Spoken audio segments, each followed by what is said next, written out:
hoy definitivamente, después de 18 días, hoy día 19 de esta huelga nacional, bueno, la conversación de los costarricenses en las casas, con los amigos, en los trabajos, es el plan fiscal. La preocupación que tenemos todos de qué va a pasar y, por supuesto, el impacto que va a tener en nuestros hogares.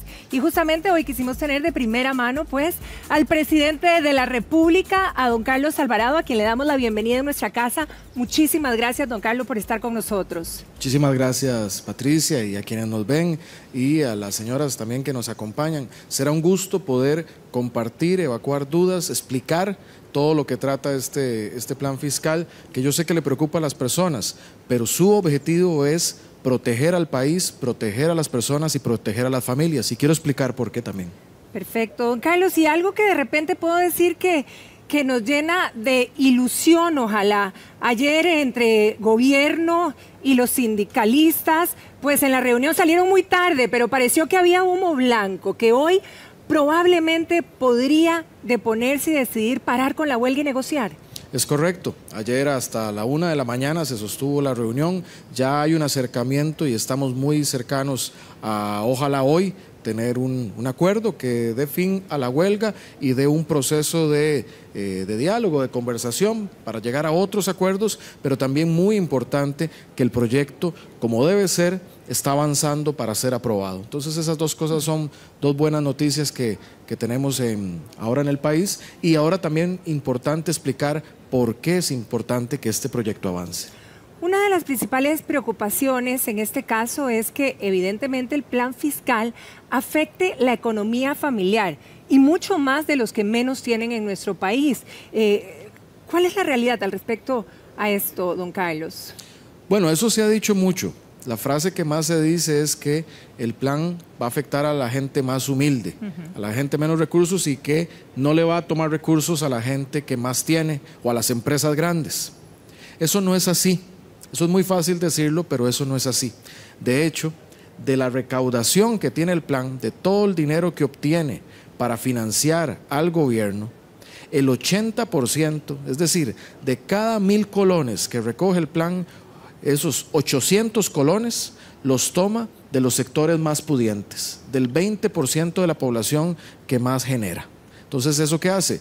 Que quienes más generan, más producen, cada quien contribuyendo según su capacidad. El otro 20% del plan, de lo que recauda, viene del otro 80% de la población, es decir, la parte grande de la población, el 80%, va a aportar con ese 20%. Claro. Lo cual también es importante. Todos somos costarricenses, todos tenemos que contribuir, pero todos también tenemos el derecho, por ejemplo, de ir a la seguridad social, de tener una educación, de tener carreteras, de tener agua, de tener servicios. Entonces es importante, por eso decimos que toda persona cuenta. Toda persona cuenta, y cuando hablamos de la mujer, del ama de casa, de la empresaria, la trabajadora, hablamos quizá de la que inmediatamente tiene la sensibilidad de sentir que la economía se está poniendo más difícil, ¿verdad? Nos afecta en nuestros hijos, en la educación, en lo que comemos a diario, llevamos en nuestra mesa. Por eso hoy quisimos tener a un grupo de mujeres que representen verdaderamente. Nos hubiera encantado tener a toda nuestra audiencia aquí en la Casa de Giros, pero es muy difícil, así que aquí hay un grupo de ellas que las representa a todas en casa, y que por supuesto además quisiera invitarlas a todas las que están en casa, a todos los que están en casa, a que puedan también hacer sus consultas a través del WhatsApp, a través del Facebook, para poder aquí aprovechar la visita de nuestro presidente. Pero bueno, vamos a darle la voz a ellas, a las que nos acompañan el día de hoy. Ítalo, arranquemos. Muchísimas gracias, Patricia. Es que estoy con estas mujeres luchadoras, con las que no ven día a día, y también es con las que sacan este país adelante. Doña Lilian, muy buenos días. Muy buenos días. De San Isidro de Heredia. San Isidro de Heredia. ¿Cuál es su preocupación, doña Lilian? Yo soy artesana y todos los días ocupo la luz y el agua para poder trabajar. ¿En qué me va a afectar a mí el 13% que nos van a cobrar en esta nueva ley? Bueno, es muy importante eso, doña Lilian. Adelante, Patricia, don con Carlos. permiso. Una pregunta. ¿Usted de luz paga más de 38,000 colones, 40,000 colones? No, más o menos 26, 27,000 y más o menos 10,000 de agua. Ok, 10,000 de agua. Ok. El plan como está construido está hecho para que sea por encima de cierto consumo, que son 280 kilowatts, lo que se cobra ya el tema del impuesto. Igual después de 30 metros cúbicos de agua, es lo que cobra. Eso es alrededor de luz por encima de 38.000 colones y agua por encima de 18.000 colones, es lo que estaría pagando. Entonces, digamos, si su consumo es menor que eso, no estaría pagando. Pero imaginémonos, entonces digamos, ahora no le afectaría. Pero imaginemos que usted sigue adelante como sé que quiere con su empresa, con su pyme, y empieza a crecer y empieza a consumir más. Entonces, ya debería ser un consumo que no sea residencial, porque esto es para consumo residencial. Si empieza a ser para consumo productivo, entonces eso quedaría como parte del IVA en la cadena, es decir, se recupera en la venta de sus artesanías. Pero entonces yo le diría que por ahora no se tiene que preocupar. Muchísimas gracias, señor presidente. Muchas gracias, doña Evelyn, también por su pregunta. Don Carlos, y siguiendo con los servicios públicos, verdaderamente es una preocupación para el costarricense en casa. Si me sube el recibo de luz, me sube el recibo de agua. Bueno, ahí la economía se ve afectada, y hablando desde poquitas cantidades, ¿cómo verdaderamente va a afectar esto? Bueno, como le decíamos a doña Lilian, está diseñado para que se cobre a los altos consumos. Ahí que estamos hablando, consumos de agua muy altos, que involucran, por ejemplo, ya piscinas o fuentes o temas de uso de agua que no es para el consumo doméstico, para el baño, para la ropa, sino para otro tipo de actividades. Similar con el tema de la electricidad. La electricidad está pensada para un consumo también doméstico, pero si ya hay otro tipo de cosas como grandes luces o, por ejemplo, las personas que en vez de secar la ropa pues ponen todo el día una secadora, pues el consumo sigue y entonces eso se cobra. Pero es importante, está diseñado, como ven, para que sea quienes más consumen, quienes aporten, y no la gente que en verdad necesita cuidar la economía familiar. Eso en el servicio de luz y agua, pero es muy parecido en alquileres y es muy parecido en las otras cosas que son importantes para los hogares. Bien, ahí tenemos el 88820606 para que puedan ustedes allá en casa hacer sus consultas de inmediato. Las líneas están totalmente abiertas y vamos con otra consulta de nuestras amigas. Vero, por favor. Así es, Fati, un temor generalizado en las amas de casa y principalmente en las madres como Evelyn, de 3 hijos, ¿verdad? Así sí, es. Hola, don Carlos. El precio de los medicamentos, Evelyn. Sí. Buenos días, un placer, don Carlos, señor presidente. Mi consulta es, bueno, yo soy empresaria, madre de 3 hijos. Hay un impuesto del 2% que me preocupa sobre los medicamentos. ¿Me van a salir más caros los medicamentos? Muchas gracias. Bueno, en eso, y yo lo comparto, Evelyn, yo también soy padre y obviamente uno ve cuando tiene que comprar las medicinas, es un esfuerzo que uno hace por lo que más le preocupa a uno, que es su familia y sus hijos. En el caso del 2%, por ejemplo, estamos hablando que si es una cajita de acetaminofén, pasaría de unos 2.350 que está en el mercado hoy a unos 2.400. Es decir, ese 2% no representa necesariamente un impacto. Pero ¿por qué es importante eso? Eso es importante también porque ayuda en la parte de control de los precios de las medicinas, porque también queda la traza de ese impuesto. Ustedes han visto que también muchas veces en el mercado las medicinas varían muchísimo, incluso un mismo producto varía mucho. Esto es lo que, y hay muchas veces porque no hay ese control que genera el impuesto de valor agregado. Hay que recordar que estamos pasando del impuesto de ventas normal a un impuesto de valor agregado. Es una sustitución de este impuesto. Este impuesto ayuda también muchísimo, no solo es el tema de la recaudación, sino en el tema de reducir la evasión. Una cosa de las que tanto se ha hablado, Patricia y amigas, es que dicen, bueno, ¿por qué no empiezan por la evasión antes de poner nuevos impuestos? Pero la mitad de la evasión en Costa Rica, que es una cifra alta, del 6 puntos del PIB, o sea, es mucha plata, sí. La mitad de la evasión es al impuesto de ventas. ¿Y por qué? Porque no tiene esta condición de valor agregado, que es que en cada parte de la cadena de producción se va registrando el IVA como una cadena, y esa información la va recibiendo Hacienda. Entonces Hacienda puede saber cuándo alguien en el proceso no está diciendo la verdad. Cuando alguien está o ocultando algo o no pagando impuestos. Esa es la evasión. El que quede en toda la cadena de los insumos, y eso va desde la compra de la artesanía, de la arcilla, cuando se compran los insumos, cuando se hace la arcilla, cuando se le vende, todo eso queda registrado. Entonces no hay forma de generar esa evasión. Parte también con las medicinas, si bien tiene ese 2%, que como le daban el ejemplo, es una contribución que no es la del 13%, no tiene la mayor afectación, pero también ayuda en el control de precio. Gracias a usted, Evelyn, muy amable. Bien, nosotros vamos a continuar con otras preguntas, Ítalo. Doña Iris es ama de casa y al igual que más de 300.000 hogares, mes a mes, paga un alquiler, doña Iris. Muy buenos días, señor presidente. Es un placer compartir con usted hoy aquí. El placer es mío. Que tenga un excelente día hoy, después de tanto problema. Así es. Quiero comentarle, yo estoy muy preocupada por el 13% sobre el alquiler de la casa. ¿Quién le toca pagar eso? ¿Al dueño o al inquilino? Muchísimas gracias. Buenísima pregunta. Bueno, ahí lo más importante también es a partir de cuánto se paga. Porque la pregunta es, ¿son los alquileres, y esto hay que lo escuchen las personas, los alquileres mayores a 650.000 colones los que pagan? Entonces, ahí en la casa, doña Iris, si usted tiene un alquiler superior a los 650.000 colones, sí le toca pagar. Pero si es menor a eso, no tiene esa afectación. Y eso también, ¿por qué está hecho?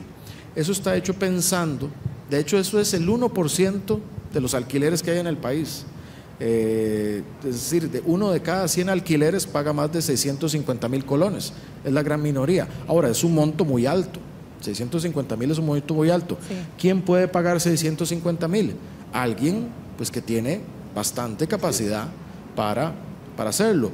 Y se hace, por ejemplo, para descubrir escudos fiscales. Algunas veces la gente pues paga algún tipo de alquiler así de alto como para tener un escudo fiscal u otro tipo de actividades. Por eso es que está dirigido ahí.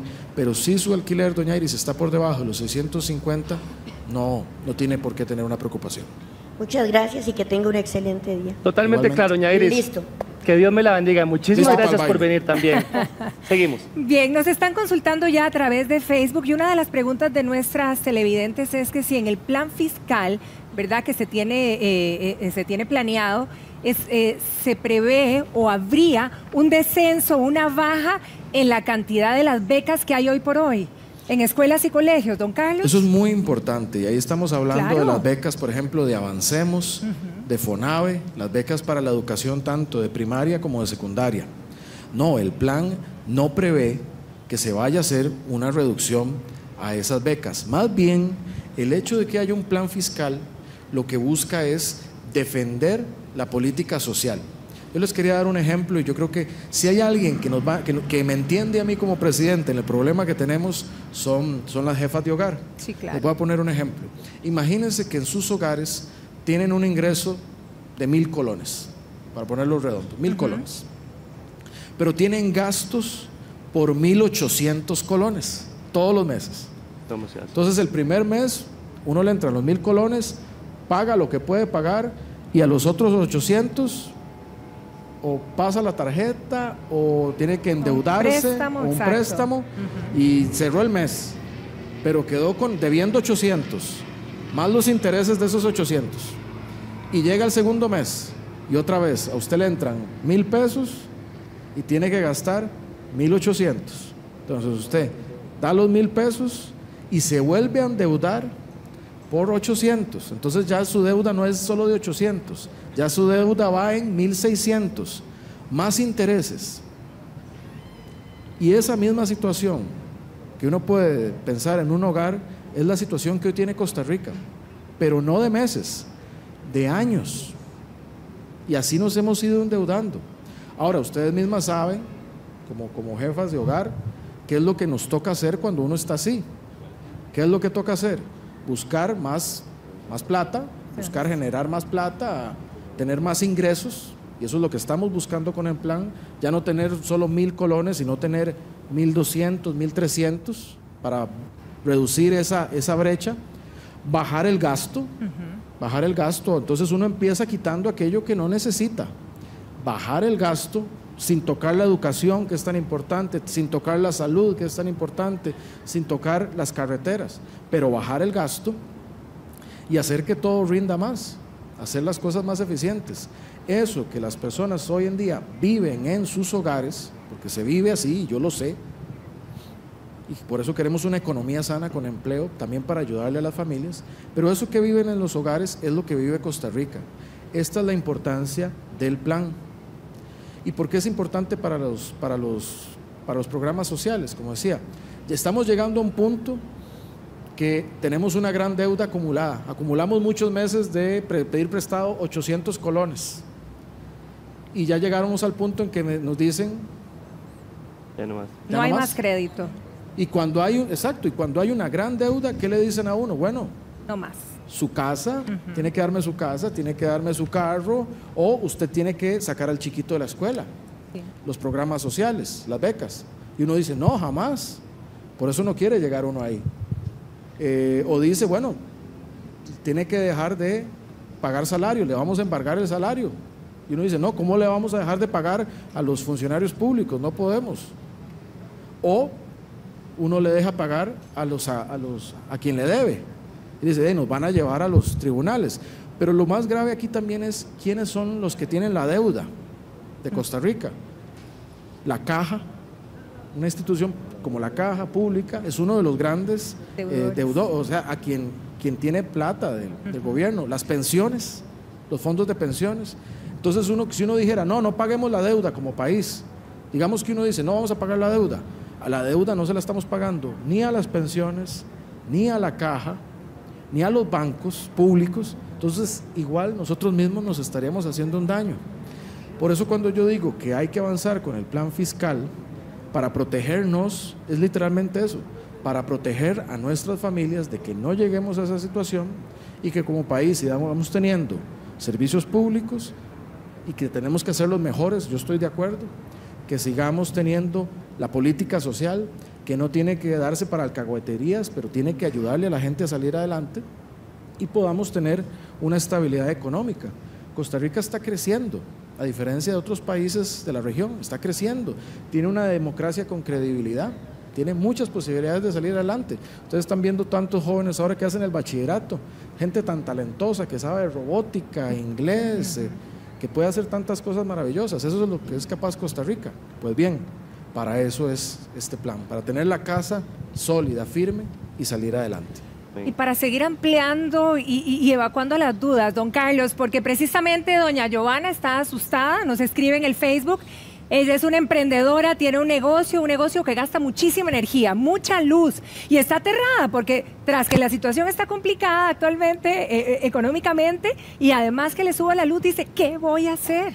Bueno, es muy importante con el tema de la luz. Como decía, si son tarifas más allá de si es residencial. Comercial, ella está hablando de su negocio. Si es comercial, no tiene entonces eso afectación e incluso lo que paga, eso lo traslada a su producto a través del mecanismo de IVA. Esto tiene es un sistema diferente al que hoy estamos acostumbrados. Hoy estamos acostumbrados a pedir nada más, uno paga, le cobra el 13% y se lleva en el mejor de los casos se dan factura, no necesariamente siempre dan factura. El IVA, que es un impuesto que, por ejemplo, en los países desarrollados existe hace más de 70 años. Por ejemplo, en Francia existe desde la década del 50 del siglo pasado. Esto es para nosotros actualizarnos, para nosotros ponernos al tono del día en materia de esto. Ahora, esto tiene su complejidad. Yo no sé, Patricia, si usted me permite que un experto que tenemos en la materia nos explique más del tema del IVA y, por ejemplo, en este tema, que es nuestro viceministro de Hacienda, don Nogui Quiroz Acosta. Don Nogui, vamos a darle la bienvenida. Como le dije, aquí está en el jardín de su casa, don Nogui, bienvenido. Entonces, nos va a explicar sobre el impuesto de valor agregado que muchos de nosotros no conocemos. Si me regalan, porfa, un micrófono, muchas gracias. Bien, don Nogui. Muy amable. Lo que tienen que entender la gente es que para los efectos de los empresarios no hay una afectación. El impuesto al valor agregado es un impuesto que lo soporta el consumidor final. Entonces esta empresaria que está utilizando la energía como un insumo va a pagar el IVA sobre la electricidad, pero a la hora de que ella venda su producto va a cobrar el 13%. Ese 13% que ella cobra lo compensa con el 13% que pagó y la diferencia es lo que le entrega Hacienda. Para los efectos de ella, el efecto del impuesto es cero. ¿Por qué? Porque quien lo pagó al final fue el consumidor. Lo que ocurrió es que en cada una de las etapas, el pedacito que agregó cada uno de los participantes es lo que llega a Hacienda. Entonces, en este sentido, para los empresarios, por definición, el IVA no tiene efecto. ¿Y el consumidor final qué manera tiene, cómo maneja, digamos, el impuesto de valor agregado?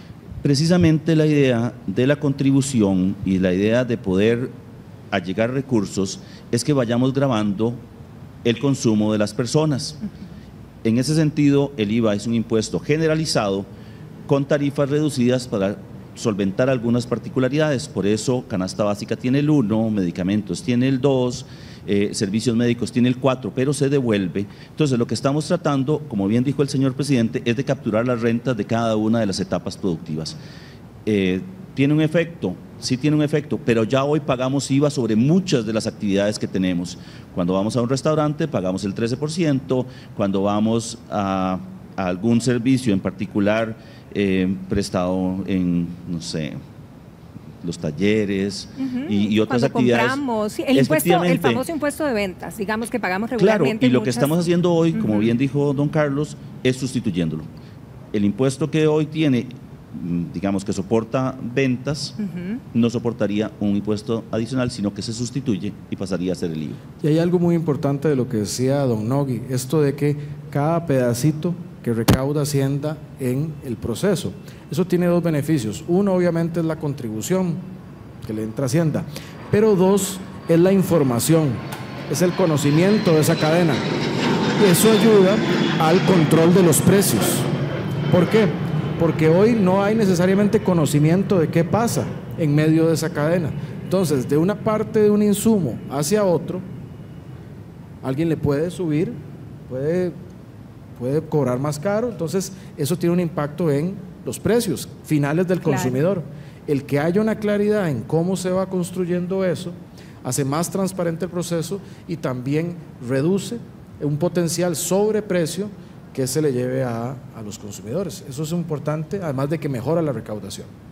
Bien, vamos a continuar con las preguntas de nuestras amigas, así que, compañeros, adelante. Aquí tengo a doña Yoli, ella es administradora de empresas, así es, doña Yoli, y como muchos de la población, estamos hablando prácticamente de un 60%, hay deudas en la familia y tiene una consulta. Doña Yoli, adelante. Buenos días, señor presidente. Mi consulta es la siguiente. Mi esposo compró un automóvil a crédito. Entonces, mi preocupación ahora es qué pasa con el plan fiscal, en qué sentido nos va a afectar para hacer esos pagos, si van a subir, si nos vamos a ver afectados y de qué manera. Esa es una pregunta importantísima. En principio, con el FLAN no hay un impacto para el crédito que ha tomado su familia. Más bien, doña Yoli, el problema lo tendríamos si no hay plan. Déjeme explicarle por qué. Si no hay plan, Costa Rica, para cubrir esa deuda de que les hablaba, de que cada vez se endeuda y tiene que ir a buscar plata para financiarse. Como ya estamos altamente endeudados, cada vez que vamos a pedir plata prestada, nos cobran intereses más altos. ¿Por qué? Porque hay un mayor riesgo. Entonces, cada vez más nos cobran más intereses. Si al principio nos cobraban un 5, después un 6, 7, y eso va subiendo. Entonces, como el Estado costarricense es tan grande y cuando va a pedir esa plata, le mete presión a las tasas de interés. Y todas las tasas de interés, de todo, empiezan a subir. En cuenta la del crédito de su familia. Entonces, si no hay plan fiscal, habría muchas presiones sobre las tasas de interés que afectarían los pagos, ahí sí, porque cada vez le estarían pidiendo más. Por eso es importante que haya plan fiscal para que las tasas de interés se mantengan. Y además, Eso depende si el crédito también es en colones o en dólares. Pero una situación fiscal y macroeconómica que no sea estable puede generar, como pasó en la década del 80 en Costa Rica, que hubo un brinco en el tipo de cambio. Pues bien, si hay un crédito en dólares, que no queremos eventualmente que esto que estoy diciendo pase, estamos trabajando para que esto sea lo que no pase, pero eventualmente si el crédito es en dólares y sus ingresos son en colones, y por una situación que no está controlada, por no haber plan fiscal, se dispara el tipo de cambio, que tampoco es lo que queremos, va a ser más difícil al hogar pagar ese crédito. Entonces, por las dos razones es por las cuales estamos buscando más bien que haya un plan fiscal que ayude a una estabilidad en las tasas de interés y en el tipo de cambio del dólar para permitir que ustedes, y como todos los costarricenses, puedan seguir pagando sus préstamos de una manera manejable. Muchas gracias, señor presidente. Mucho gusto. Gracias, doña Yoli. Gracias. Bien, don Carlos, ya prácticamente le respondió la pregunta a doña Carmen, pero me encantaría hacerla porque ella está en su Facebook y está esperando que le contestemos.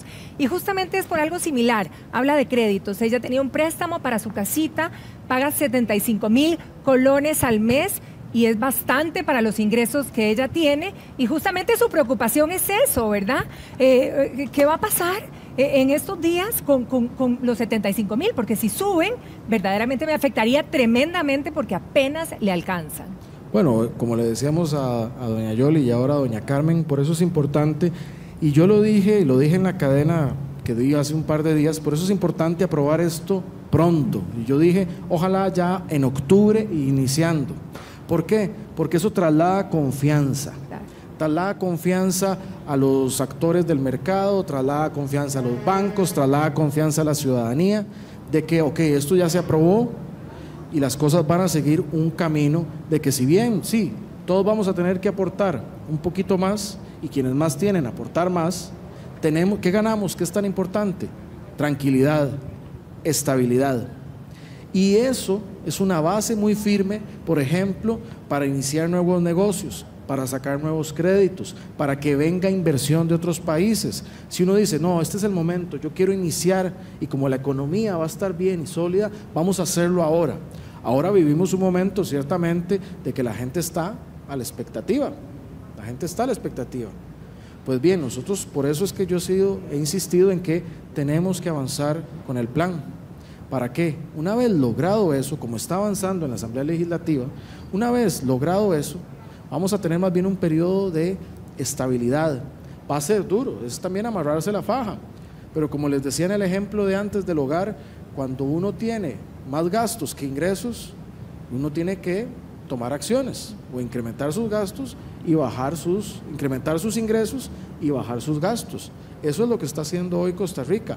Pero además también, ¿qué es lo que dicen las mamás o las señoras cuando eso pasa? A los muchachos y a las muchachas, tienen que sacar buenas notas. Sí. Y a los otros, tienen que portarse bien y cuidarse. Sí. Y la ropita hay que cuidarla. ¿Y por qué? ¿Eso qué significa? Tenemos que ser más eficientes y tenemos que dar más con lo que ya tenemos.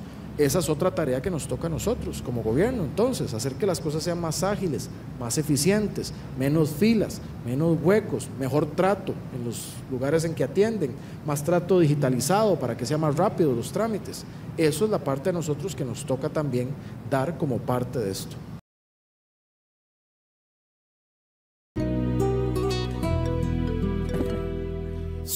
Bueno, hoy estamos de vuelta aquí en Giros y hoy tuvimos la gran oportunidad de que ellas conversen con el presidente y también se nos sumó el viceministro de Hacienda, a quien también le agradecemos. Una de las preocupaciones, ya lo hemos comentado, don Carlos, a lo largo de este programa, pero reiteradamente en el Facebook la gente está comentando su preocupación por los alquileres. Así que me gustaría que verdaderamente les aclare si a todos nos va a subir el alquiler, ¿verdad? ¿Quién verdaderamente va a impactar este valor agregado en el tema de alquileres? Bueno, como lo mencionábamos, la primera parte del ejercicio es cada quien que paga alquiler tiene que, en este momento les pediría, piensen cuál es el monto que pagan de alquiler. Los que tendrán que pagar IVA sobre su alquiler son aquellas personas que pagan cerca de 650,000 colones o más.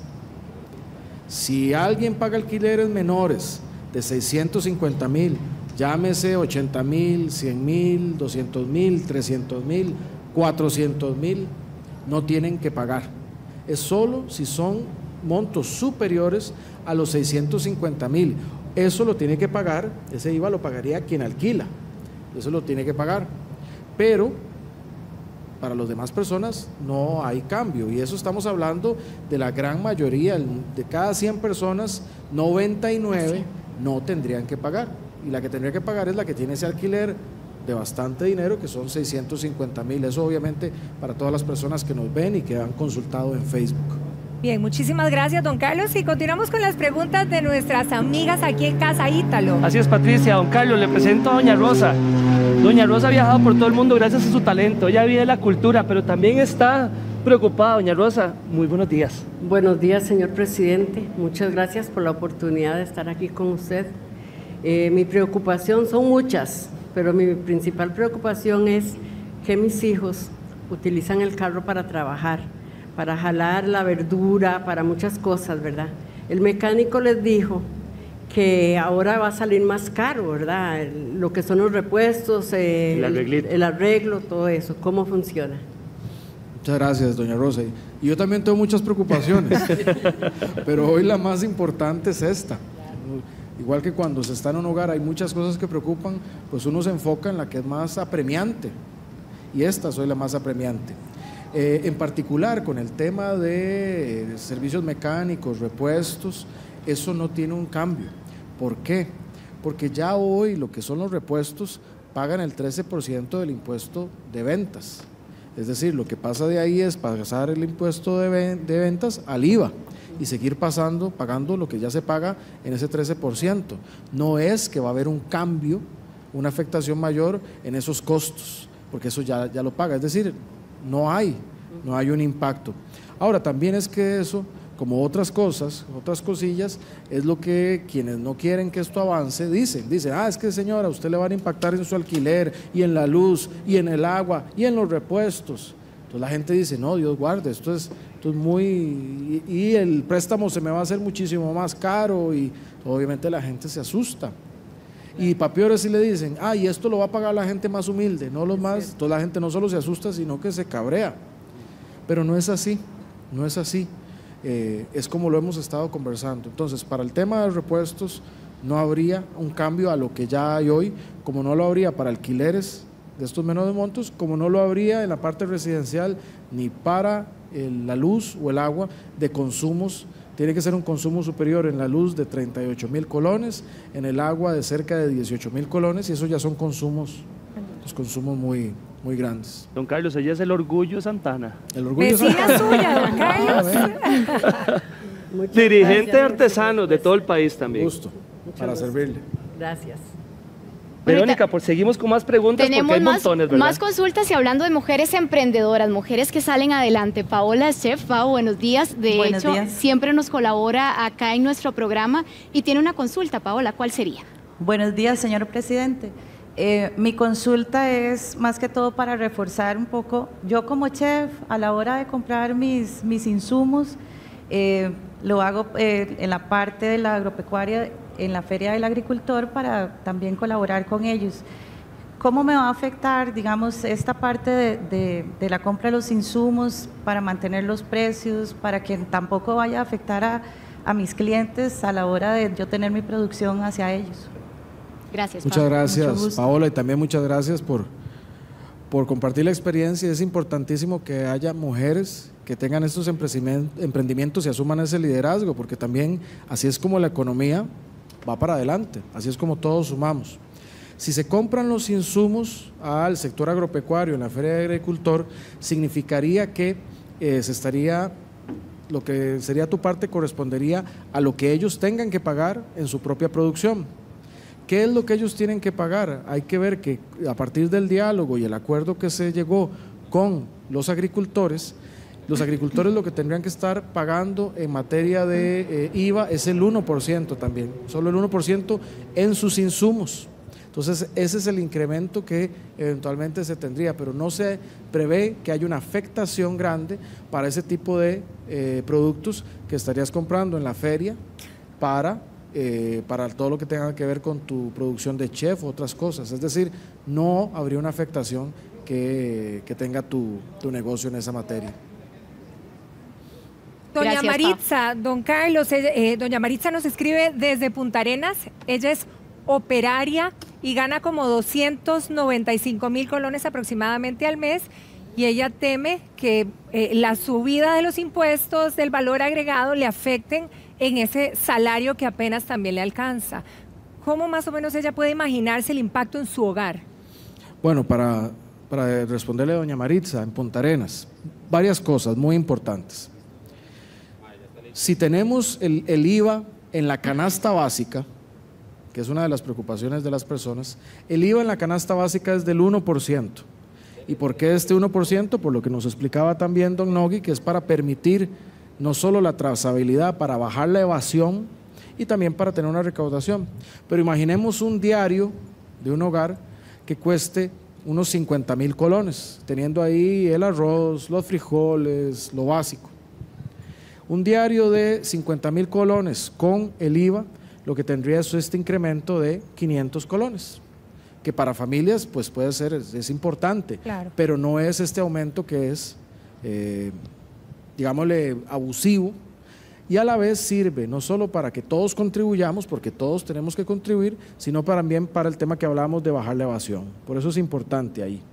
Pero muy importante, si el salario de la señora es de 295,000 colones, porque hay otro impuesto que está ahí, que es el impuesto de renta. Esa es una Y preocupación. eso es muy importante. Sí. Entonces dicen, ahora nos van a caer con el impuesto de la renta y nos van a afectar. Entonces, muy importante.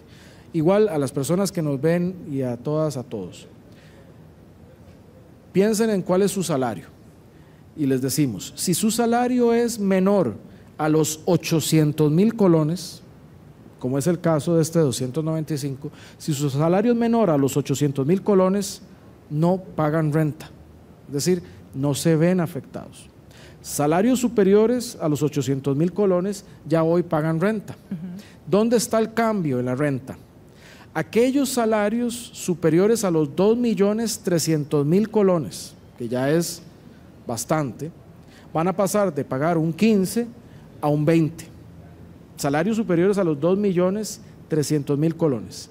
Y salarios superiores a los 4.300.000 colones, óigase bien, 4.300.000 colones, los que van para arriba, van a pasar a pagar un 25% de renta. Sí, ahí es donde se va a recuperar la plata, pero se va a recuperar de quienes más generan, Salarios por debajo de 800,000 colones, como la señora de Punta Arenas que nos escribía, no se ven afectados en eso. Por eso es que nosotros reiteramos, es un plan que va a recaudar de todas las personas, pero va a recaudar más de quienes más tienen. Correcto. Ahora tenemos otra pregunta de una televidente que nos hace una pregunta así como bien específica. Ella acaba de ser madre, tiene una bebé de meses, tuvo problemas con dar de mamar, no ha podido dar leche materna y evidentemente tiene que dar fórmula. Sabemos que la fórmula es un producto importado, caro. ¿Qué va a pasar con este tipo de productos? Bueno, habría que ver la categorización específica de la fórmula, si es en qué categoría cae. Eso particularmente ahora no lo sé. Podría ser en la categoría de canasta básica o podría ser en otras categorías. Habría que ver ahí dónde caería este producto. Sin embargo, yo no preveo que el impuesto de IVA vaya a tener una afectación superior sobre un producto que ya hoy debe estar pagando si está pagando algún impuesto en eso, es de ventas y pasaría a pagar IVA. Y si estuviera en canasta básica, estaría sujeto al 1%. Entonces no prevemos que tenga una afectación que vaya a ser que no pueda darle de comer a su hijo, a su bebé recién nacido. Bien, tenemos otra televidente que también, y aquí creo que todos los que somos padres de familia, ustedes también se van a sentir identificados. Ella tiene 2 hijos y las visitas al dentista, ¿verdad? Son todo es un presupuesto importante cuando tenemos que llevarlos al dentista, sobre todo si les ponen fierros o les ponen todo esto. Dice que por cada cita de los dentistas paga 25,000 por cada cita de los chicos. ¿Cuánto realmente va a tener que pagar más en este proceso? La respuesta ahí es nada. no tendría que pagar más. Pero vamos a explicar cómo funciona. Si paga 25,000, lo que va a ser sujeto ahora es, como es un servicio médico, al 4%. O sea, de primera entrada va a tener que pagar los 25,000 más 4%. Pero ese 4% está sujeto a devolución. Es decir, el Ministerio de Hacienda le devuelve esa plata bajo un mecanismo que la ley va a obligar a Hacienda. O sea, don Nogui va a tener que trabajar en un mecanismo de que le devuelven a usted su plata en ese servicio. Ahora, la gente va a decir, ¿y para qué hacen eso? Exacto. ¿Por qué hacen eso? ¿Para qué hacen si me van a devolver el dinero igual? ¿Para exacto. qué me ponen a pagar si hay que devolver? Ahí volvemos al tema de la evasión. Pero no de la evasión, esa es de la evasión de que hacen servicio. A muchas personas les han pagado que por un servicio médico le dicen, no aceptamos tarjeta. Sí, es o cierto. Solo en efectivo y no le dan factura. ¿Eso por qué es? Porque se está pagando el servicio, pero quien lo está dando no está pagándole al fisco. No está pagando al fisco. No estoy generalizando que eso sea que todos lo hacen, pero todos sabemos que hay gente que lo hace. ¿Para qué entonces es ese 4%? Para obligar, y además la ley obliga que se tiene que pagar, que tiene que quedar registrado ahí, se tiene que dar la factura y tiene que estar habilitado el pago con tarjeta. ¿Eso qué es lo que obliga? Ese 4% no es para quitárselo a la persona, sino para que quede registrado y que quien dio el servicio tenga que contribuirle al fisco y baje la evasión. Esa es la lógica detrás de ese concepto. Don Nogui. Y también quería agregar algo. Hoy no hay una pena o una multa para quien no acepta tarjeta. En el proyecto fiscal se está agregando una multa de 430,000 colones a quien no acepte tarjeta. Muchas de las denuncias que entraron cuando el presidente lanzó el plan de lucha contra la evasión eran precisamente porque no aceptaban tarjeta. Identificamos eso y dentro del proyecto fiscal se está estableciendo una multa para aquella persona que cuando usted se acerque a pagar con tarjeta y le diga que no la acepta, usted lo pueda denunciar y podamos cobrarle una multa a esa persona. Bien, vamos nuevamente a una pausa. Seguimos con los ingresos, gracias a Dios. Don Carlos, don Nogui, amigas y a todos ustedes en casa, hay mucha preocupación concerniente a la educación superior, las universidades, nuestros muchachos, la educación privada. Pero bueno, todas estas dudas las vamos a contestar en nuestro país. Una de las preocupaciones, una amiga nos está escribiendo, ella tiene 2 hijos, don Carlos, que están por diferentes motivos, pues entraron básicamente a la universidad privada y le preocupa muchísimo el incremento de tener 2 hijos pagando en la universidad privada que ya actualmente es un pago que es caro. Bueno, en esto, Patricia, y para pedirle también a Nogui que nos explique este tema de la educación superior, yo quería decir algo primero, si me permiten, porque vean que las preocupaciones de la mayoría de las personas tienen que ver con su negocio o con su familia y lo más inmediato. Y eso yo lo entiendo, es muy importante, porque nos preocupa qué va a pasar. Lo que quería decir antes de eso es la preocupación que también debemos tener si no pasara el plan. Es que la preocupación es qué pasaría con nuestra economía si no pasara. Pensando también en nuestras familias. Es que si no pasa el plan, no es que no pasa nada, no, sí pasan cosas.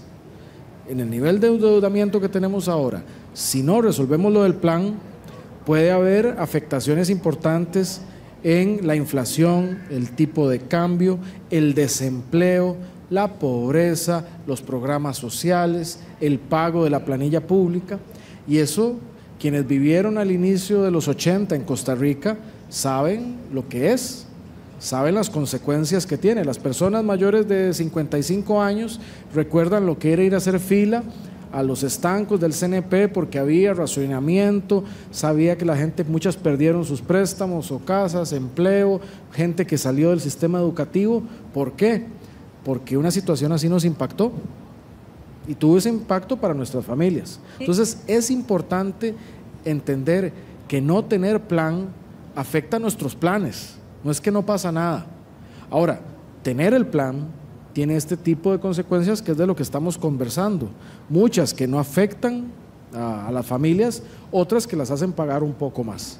Pero es importante tener eso en mente también. Le quería pedir, Patricia, a Onogue que nos explique el tema en relación a la educación. Sí, por favor. Dos cosas. Tal vez la primera propuesta que hizo el Poder Ejecutivo fue gravar con un 2% la educación. ¿Por qué un 2%? En términos generales, las personas que tienen más posibilidades es las que están llegando a la universidad. Y es un tema en donde como sociedad contribuimos. Sin embargo, en la Asamblea Legislativa se aprobó una moción que exoneró la educación privada. La educación pública ya de por sí es gratuita, así que quedó exento la educación. Igual que la pública, igual la privada. O sea, no pagarán más, no pagarán. Esta señora con 2 hijos en la universidad no pagará más por esa universidad. Bueno, una buena noticia para ella. Ahora me impresionó lo que comentó, porque consecuencias habrán, y eso era importante. Ayer estaba en una discusión con mi hija, 21 años, y la juventud dice, y se pregunta, ¿qué pasa si no pasa el plan fiscal? Y es lo que desconocemos mucho. Sí hay impacto también. Y hay otra situación que también preocupa a un sector, y justamente una amiga pulpera nos escribe y nos pregunta por Facebook y dice, ¿es cierto que nos van a obligar en la pulpería a tener, verá, la maquinita para aceptar tarjetas de crédito?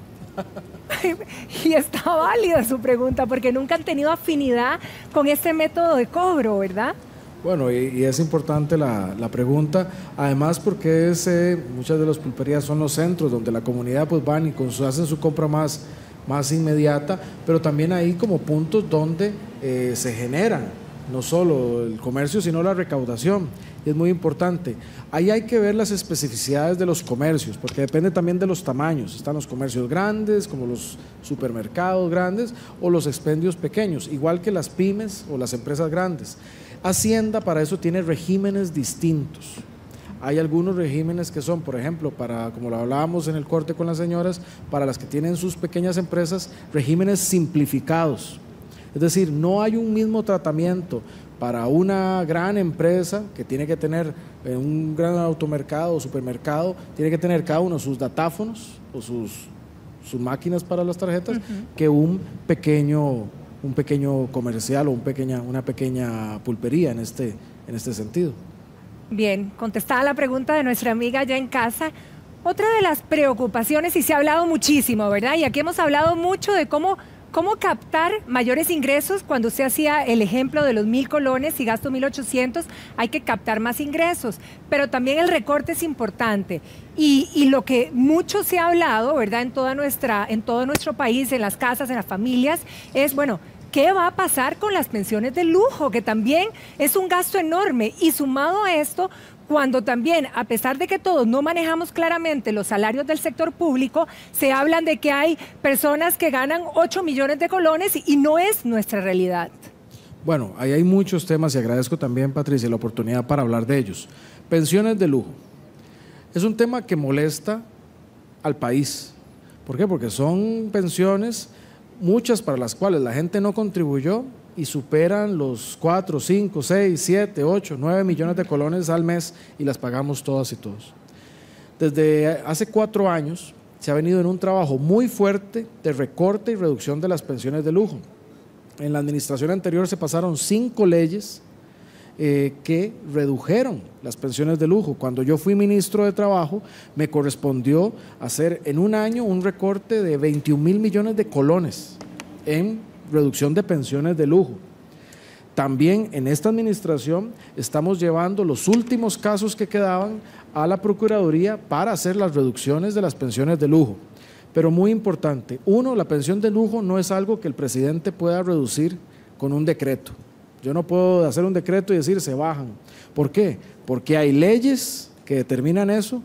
Incluso muchas veces ante las leyes, las personas que se ven afectadas ponen recursos, un salacuartazo como llaman, y entonces eso no se resuelve inmediato, sino que está en la sala cuarta esperando resolución. Entonces, lo importante, ya hemos trabajado fuertemente para reducir las pensiones de lujo y se han reducido. Hay una última medida que está a la espera de tener solución.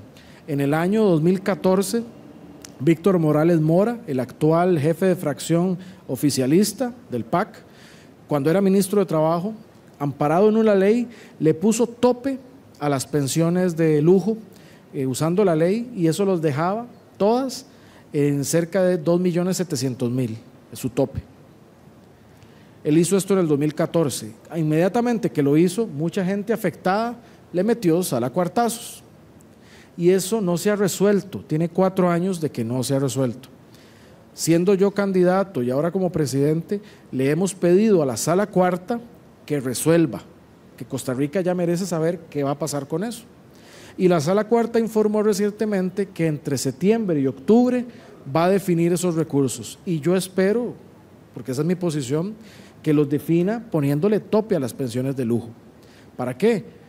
Primero, porque es un tema que a la gente le molesta. ¿Cómo es posible que hay pensiones de 78.000 colones, de 180.000 colones, mientras hay pensiones de 8 millones, 9 millones? Eso le indigna a la gente. Entonces, por eso hay que reducirlas. También hay que reducirlas para proteger las finanzas públicas, porque eso lo pagamos todos. Claro. Entonces, eso es para ayudar a bajar el gasto. Pero también hay que ser muy claros en esto. Podemos reducir las pensiones de lujo y hay que hacerlo, y es importante y es un ahorro, pero eso no resuelve el problema fiscal. Todavía hay que hacer más cosas para resolver lo fiscal, que nos lleva a los temas de los gastos del gobierno en los salarios. Nosotros hemos dicho no vamos a buscar despedir a nadie, ni vamos a bajarle el salario a nadie, a como está ahora. Lo que sí estamos haciendo es controlando el ritmo de crecimiento, porque los salarios en el sector público están creciendo mucho más que la inflación, por algo que se llama las anualidades. Correcto. Entonces, ya entrando el gobierno en mayo, tomamos medidas, doña Rocío Aguilar, la ministra de Hacienda, tomamos con ella medidas, firmamos para contener eso. Es decir, no le quitamos el trabajo a nadie, ni le bajamos el sueldo a nadie, pero cambiamos las condiciones. Entonces, ya los salarios no van a crecer tan rápido. Y para las personas nuevas que lleguen al servicio público, a ser empleados públicos, entran con condiciones diferentes. Se bajó la dedicación exclusiva y se hicieron las anualidades, lo que se llama nominal. En mayo dijimos que con eso íbamos a ahorrar este año 41.000 millones de colones. En mayo, cuando firmamos eso. A la fecha, ya hemos logrado reducir 71.000 millones de colones. O sea, ya estamos en ese proceso de apretar la faja, ¿sí? Pero no hemos despedido a nadie y no le hemos bajado el salario a nadie. Pero sí estamos ahorrando cada 5 para ir en esa línea. Entonces, en ese campo también estamos actuando. Bien, don Carlos, don Nogui, sé que el día de hoy va a ser un día complicado, pero estamos con fe en el Señor y fe en que los dos grupos hoy se ponen de acuerdo, haya humo blanco y verdaderamente nuestro país descanse después de 19 días de todo esto y que quede en el pasado. Ojalá y así sea. Les deseamos éxitos en esta negociación de la tarde. Ojalá que Dios nos acompañe. Y muchísimas gracias. Ya conocen el camino de su casa, saben que aquí pueden venir a conversar con nosotros, con las mujeres que a diario y con las familias que a diario nos ven también a través de Repretel. Y bueno, por supuesto, a todas las señoras que hoy vinieron y nos representaron, ¿verdad? Así que puede despedirse tranquilamente de Patricia, todas nuestras amigas. Disculpe, también nuestra amiga Iris que quiere decirle algo al presidente. Claro. Señor presidente, nosotras las mujeres estamos siempre apoyándole a usted. Estamos aquí porque nosotros votamos por usted. Estamos confiadas en todo, en lo que usted puede hacer por nosotros. No se arregla de hoy para mañana. Muchísimas gracias. Que Dios lo bendiga. Bendiciones. Muchas gracias, doña Iris. Muchas gracias. Gracias a todas. Muchísimas gracias, señoras. Igualmente, bueno, se quedan aquí porque ahora tenemos agua dulce, cafecito. Si se queda es bienvenido y si no, éxitos en las labores de hoy, don Nogui. Un placer. Gracias. Don Carlos, muchísimas gracias. Éxitos gracias a ustedes. y bendiciones. Soy tico y cuando miro la alborada, el lamento del yigüirro me acelera la emoción. Y cuando caen los fuertes aguaceros,